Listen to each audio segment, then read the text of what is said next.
You are listening to Historyman, the platform for historians, authors, and museum directors to tell their stories of the American Revolution, walk in the footsteps of heroes, and proclaim freedom reigns. On today's episode, we're again with Geoff Baggett, author, speaker, parson, and living historian from Cadiz, Kentucky. Close enough? We say Cadiz. Cadiz, Kentucky. Yeah. Not to be confused with Cadiz, Spain? No, and in Ohio it's Cadiz. Same spelling, Cadiz. but yeah, they say Cadiz. So I found that out at an event in Ohio last year. Well, we have we're actually meeting in Hopkinsville as we take these episodes. What a nice little town. Yes. We appreciate you sitting down with us. My Before we get started and talking about your books, I want to give a shout out to our affiliate friends, southerncampaigns.org, specializing in peer review articles and research from the Southern Campaigns of the American Revolution, and Long Gone LLC on Facebook that specializes in genealogical research and battlefield interpretations out of Camden, South Carolina. So, Geoff, you've written a number of books, and we've had a couple of episodes with you. Tell us a little bit about some of these books and where our listeners can find them. Best place, as always, is on Amazon.com. Just plug in Geoff Baggett, Geoff with a G. I've been called Geoff, Goff, Geef, Goof, and Goof all my life. People don't know what to do with Geoff, but just look me up. You can find my author page, and all my books are there. Some of our past episodes with you, we've talked a lot about the genealogical research that you have done. You've done some on your own family and on your wife's family, from her German ancestors in Pennsylvania and Maryland to your Scotch-Irish ancestors in Mecklenburg County and in North Carolina, right there at the border, to there's something about some ancestors on the Mississippi. Right. My wife's French people. Yes. Your wife's French people. Yes. So you were telling me a little bit about another story that I think our listeners will find interesting, and you've got a line of books that are for children, correct? I do. And my wife was the impetus behind that. You know, I wrote Brothers and Warriors first, and I do so many programs in area schools in Kentucky. Of course, I've been in schools in Kentucky, Tennessee, Missouri, Illinois, wherever they'll have me. I do a hands-on Experience the Revolution program. And, how would they get a hold of you for that? Well, go on my website, geoffbaggett.com, and I've got a contact link there. Or they can actually, in Kentucky, they can go through Kentucky Humanities. That's the best way for me there. But just get in touch with me. If I can travel, and if I can especially tag a couple of events together, you know, it makes it worth all that while of hitting the road and being away from work and those sorts of things. But I've done so many school programs, mostly in Kentucky for 5th grade classes, some 8th grade, because that's when this time period is covered. And my wife encouraged me to consider writing something for that age group. And I was a little stymied at how to do that at the beginning. But out of my first book, Brothers and Warriors, there's a youngest brother of the three named William. And she basically said, well, why don't you do something with William? And unlike my novels for the adult audience, where I try to stay true to form on all historically with the events and timelines, with the younger readers' books, I elected to have fun.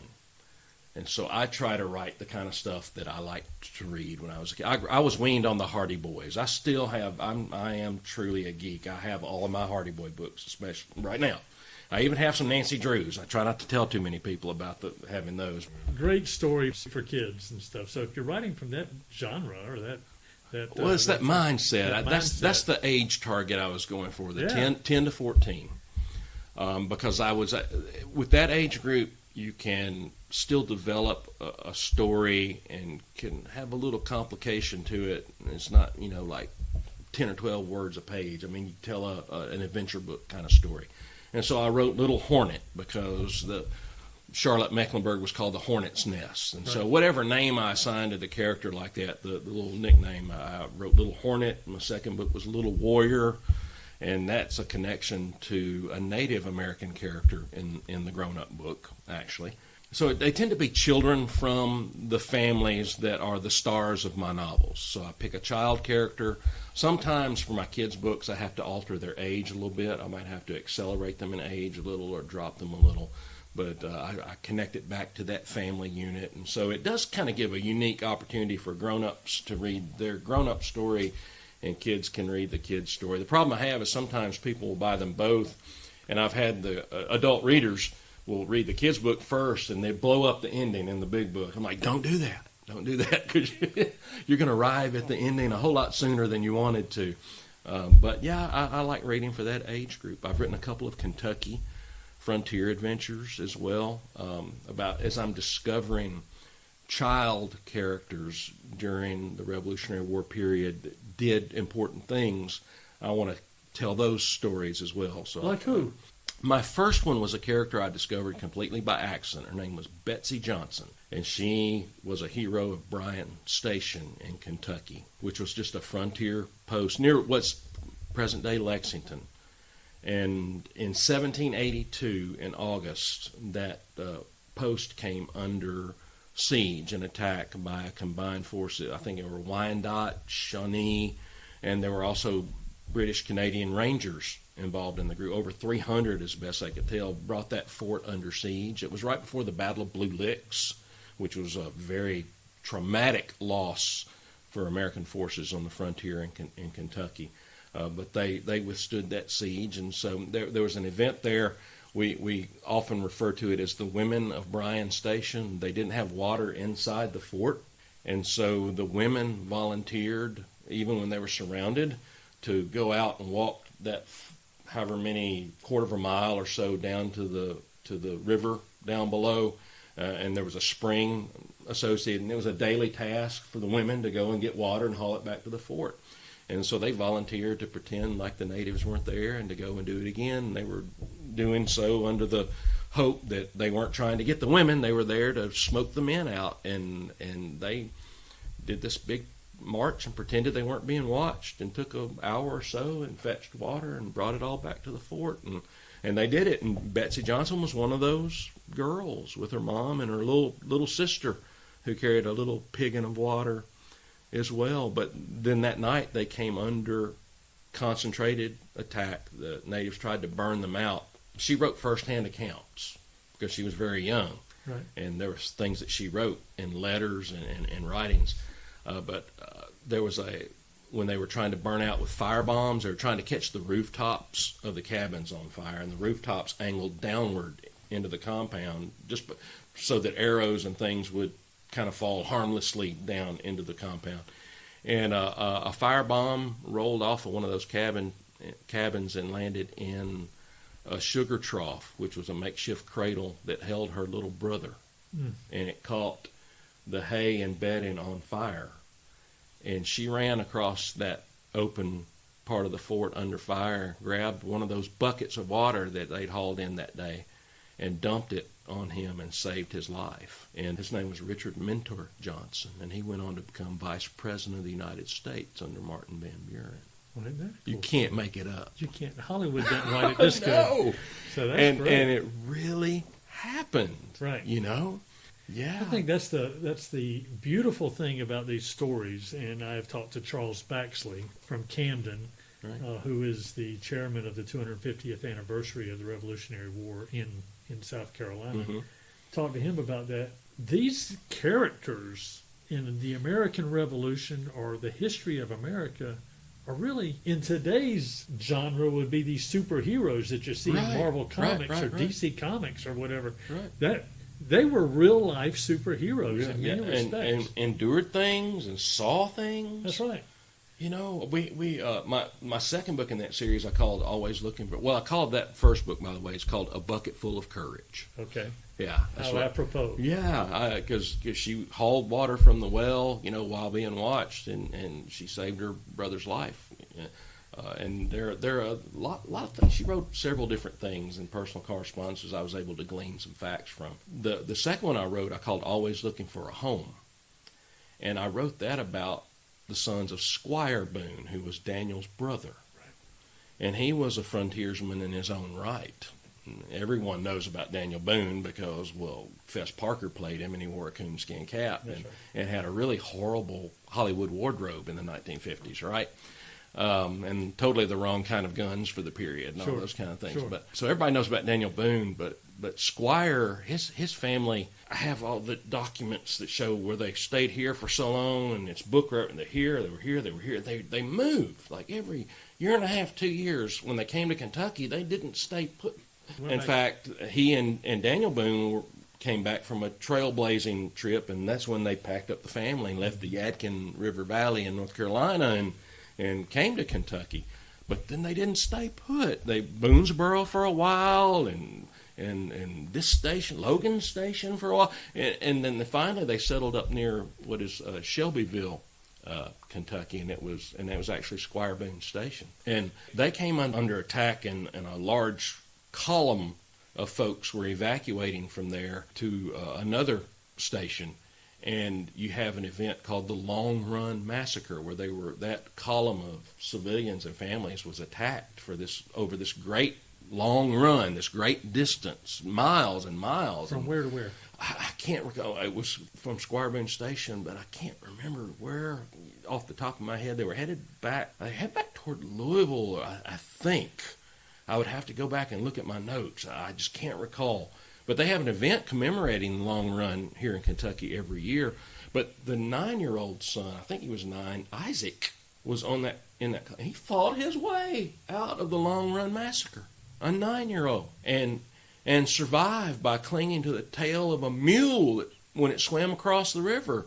And then they say, legend has, he came out cussing because he lost his good rifle in the river. That he was mad, and and I can't imagine 9 years old. He's 9, 11-year-old, 14-year-old kid. The oldest son, they sent him off to Vincennes when he was 14 to learn French so that he could have business contacts up there. It's stuff that is so far outside of our realm of imagination. That's right. That people could do and that children could do. And so I like to try to bring those things to life in my kids' stories as much as possible. Although I confess I have as many grown-ups that read my Kentucky books now as kids, but they're written for that 5th, 6th, 7th, 8th grade audience. What a great audience, though. I mean, that's some prime time for kids to learn to read and stuff. And that's who I encounter a lot at events. When Kim and I, my wife and I, we have a bookshop. We call it the Cocked Hat Bookshop, and when we do living history events, and people can, that's where I meet so many kids, and so many come back. You talk about Camden. We love the event in Camden, but I have a little boy. Gosh, I should remember his name, and I can't remember because I meet so many people. But I've watched him grow up ever since we started going to Camden. He was just this little bitty fellow. Is that right? And every year he comes back to see me.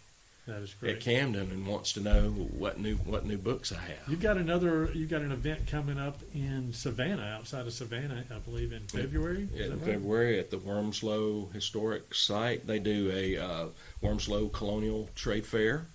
And they're actually doing a school day this year on Friday, which we're pretty excited about that. All right.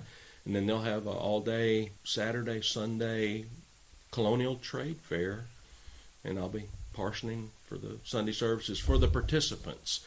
It's a government-owned site, so I don't know if how open they are, or if they can even have something for the general public. It's different places. Sometimes I'll do 2 services, one for participants, reenactors only, and then one for the general public. It just depends on the environment. So of all the stories that you have researched, have we covered your favorite? My favorite fiction story was one I talked about during our downtime. My Georgia story. Okay. I had an ancestor, a 5th great grandfather, Robert Hammock, and his family. They are the focus family in my second novel, Partisans and Refugees, set in Georgia. A lot of folks aren't familiar with Georgia. Bloody, horrible Civil War in Georgia. And it was the one colony that was basically under the control of the British throughout the war. So it was very much a guerrilla war that was fought there. But that ancestor of mine, Robert Hammock, the year after he was married, they were still in Virginia, 1764, 65. He received a bequest from his mother's father, his maternal grandfather. And he was the only grandchild named in the will, and he received a 4-year-old slave boy named Frank. Okay. And as far as I tell everyone when I recount the story, my saying is it's the only mention of Frank ever in the universe. There's no other mention of Frank the slave anywhere. And they were pretty particular by saying it was an African yes. boy, not an indentured no, servant. not indentured. From Ireland or anywhere like that. He was a slave. He okay. was, and it used the language of the period, said a Negro child named Frank. Okay. And I didn't know what to do with Frank. Although when I read that at first, I thought, how can I bring Frank into the story? Because I don't know anything about Frank. But I thought, well, that's the only mention of Frank. I can do whatever I want. And so that became my little spark of creativity of this character that I got to completely assign a personality to and a destiny. And so he grew up as an important character in my story and was an important element in that family. And in my portrayal, it's a novel, but but it's something that happened very much in real life in the American Revolution, especially in the South, where the slave went off to war with their master, or was signed over in lieu of, right, as a substitute for, right. And that was a recognized thing to do, to sign right. over a son or a relative or a slave as a substitute. And so I was able to bring that element into the story of introducing how people of color served. And they served on both sides. They did. And doing my research for that, I discovered an entire, I think there was an entire regiment of, where was it? Was it Rhode Island? Had an Continental regiment that was almost entirely of African descent. There was a regiment called the Bucks of Massachusetts that was of African descent. In the Revolutionary War. In the Revolutionary War. Fighting for American independence. Fighting for American independence, yeah. And so... that resonates. It does. That is so important for our listeners to hear. And I've mentioned a couple episodes back, I'm in the Sons of the American Revolution proudly. So I was Kentucky president for a year. And I'm ex-president. That's the sweetest words in the world, ex-president. But proudly served and still very much active in the organization. But we have a chapter in North Carolina that is comprised entirely of men of African descent, and they all descend from a single patriot, as best I understand, documented. It is going to be my pleasure to get up with that chapter. Awesome! Yes, so you know about them, and this is one of the premier episodes. I'm hoping to get about 3 or 4 episodes out of this. Well, you should. Fantastic. Yeah. I'm super excited about this. I love finding those. There's actually a monument to the men of color in Wilkes, I think it's Wilkes County, Georgia, who served the American cause in the Revolution. There's a monument on the court square there. Really? Yes, you need to check that out. I did need to check that out. And so I found that nuance in my study. And another thing I wanted to do in my research was to look a little bit more at the women. And then it became like my holy grail to prove a female patriot ancestor in the Revolution. And it was hard to do, but I've proven 2. Now, are these like stretches in the imagination? Or No, I actually proved them with enough documentation that they are recognized by the SAR now. Nice. Yeah, one was through that Robert Hammock that I described in Georgia. His wife was Millie Jackson Hammock, and I actually found in the Indian depredation claims filed in the 1810, 1820 range, where they filed for reimbursement for losses during the American Revolution, during the fight against the Creeks. And in those claims, she described her taking part in defending their home against a Creek attack and the loss of their animals. And so there was my first female patriot proven by testimony in a government document. And then another was a little bit more roundabout, interesting, but my Soldiers and Martyrs book about the James Billingsley, the pastor, lay preacher who was hanged. Right. Of course, there's a DAR chapter named after him, but he's not recognized anymore as a patriot technically because that Bible's lost. There's no actual document. It's considered family lore, family legend. But Elizabeth Billingsley, his widow, did not remarry. And she appears on one very prominent tax list in Randolph County in 1779. And that tax was entirely to go in support of the American cause of independence against Great Britain. So she helped fund the cause. And then another case, I have the document in this file here somewhere. Before her death, she swore out a will, and it's really interesting. Her bequest was to my ancestor Walter, her son Walter Billingsley, and her youngest son Basil Billingsley. She bequested unto them her still. Nice. Nice, right? So that was very un-Baptist of her, right? But her still, it was for medicinal purposes, I'm sure. That's how I wrote it into my story.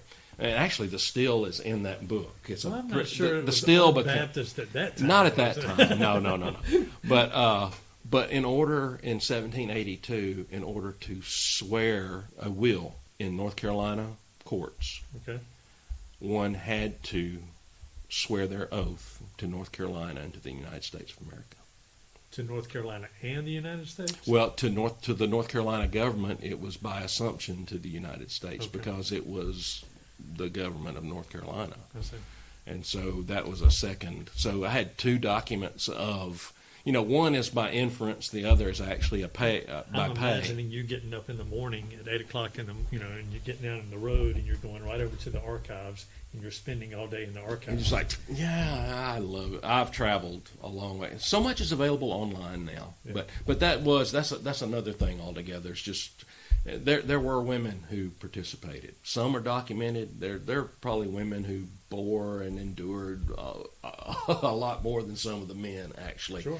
You can imagine what they went through. So I love being able to actually have a document that proves something. And if it's, no one will ever know that but me, or whoever listens, that I proved that, and it's in the records in Louisville with the SAR, that these women, I have certificates with their names on them, Patriots of the American So for our Revolution. listeners, you've talked about the SAR and you've talked about the DAR. Are there any other groups associated with the American Revolution? SAR would be Sons of the American Revolution. Sons of the American Revolution.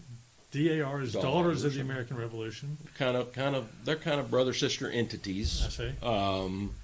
Totally different, but yet very, very work in conjunction with one another a lot. There are some other things. My wife and I are both members of a unique organization called the Descendants of Washington's Army at Valley Forge. And so that's uniquely for people who can document an ancestor that wintered at Valley Forge. Oh, that's a pretty large number. More people could be in it than are, I'm certain. But we do an encampment at Valley Forge each summer. We call it an encampment. It's at the Radisson Hotel and Casino or something like that. So it's not much of an encampment, but it's right there at the premises. That sounds like my kind of encampment. Yeah, and we're going back. A queen size or a king size bed to go along with. Right, but we do. We go there with that organization, and like this year we'll be going into Philadelphia and doing a tour, go to Independence Hall, kind of a back. I think they're talking about a behind-the-scenes tour at the Museum of the American Revolution. I'll be doing a colonial worship service for the group on Sunday, and we're actually taking part in the walkout.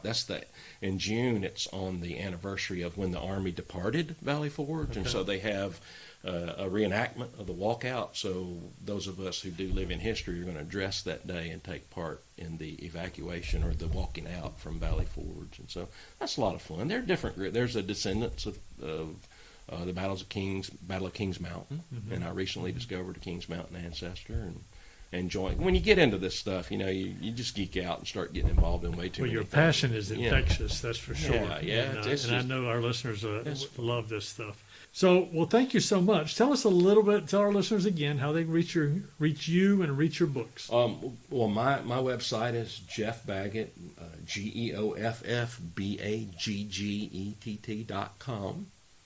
I have all sorts of links and information there. They can plug in that name in the search bar on Amazon and find me there. And most of their logo, if they want something from a local, if you have a Barnes & Noble or something, they can get them. They'll have to order them in usually. But you can get them in most major booksellers. You can get those books, but I really recommend Amazon. They tend to be the best about it and the quickest about getting them to you. But well, Geoff, thank you for sitting down with us. Well, it's been a joy indeed.